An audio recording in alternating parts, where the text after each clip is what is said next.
Hi friends, நம்ம தலைக்கு தைக்கிற வேம்பாலம்பட்டை எண்ணெய் எப்படி ப்ரிப்பேர் பண்ணுறது அப்படின்னு பார்ப்போம். ஒரு பாட்டிலில் கால்வாசி அளவுக்கு வேம்பாலம்பட்டை போட்டிருக்கணும். எந்த பாட்டில் எடுக்கிறோமோ அதில். ஆனால் எனக்கு கொஞ்சம் பத்தலை. இருந்தாலும் எப்படி நீங்கள் யூஸ் பண்ணணுங்கிறக்காண்டி சொல்கிறேன். இந்த வீடியோவை பார்த்துக்கோங்க.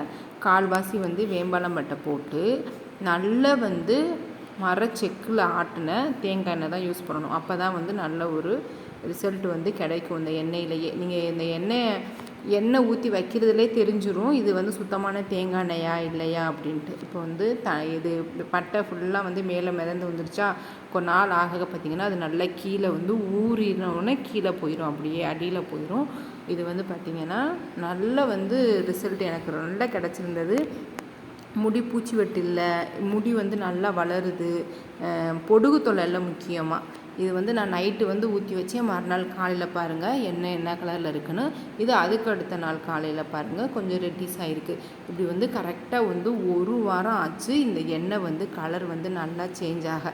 இன்னொன்று என்னென்னா, எனக்கு வேம்பாலம்பட்டை பத்தலை. இந்த பாட்டிலுக்கு இன்னும் கொஞ்சம் அதிகமாக நான் போட்டிருக்கணும். அதனால் நான் எந்த அளவுக்கு போட்டிருக்கணும் அந்தளவுக்கு தான் எனக்கு எண்ணெயோட கலர் மாறி இருக்குது. பாருங்கள், இது ஒரு வாரம் ஆச்சு, கரெக்டாக 7 நாள் ஆச்சு. இந்த எண்ணெய் என்ன கலரில் இருக்குதுன்னு பாருங்கள். நல்ல ரிசல்ட் கிடைக்குது ஃப்ரெண்ட்ஸ். கிடைச்சா ட்ரை பண்ணி பாருங்கள், சூப்பராக இருக்கும். Thank you friends.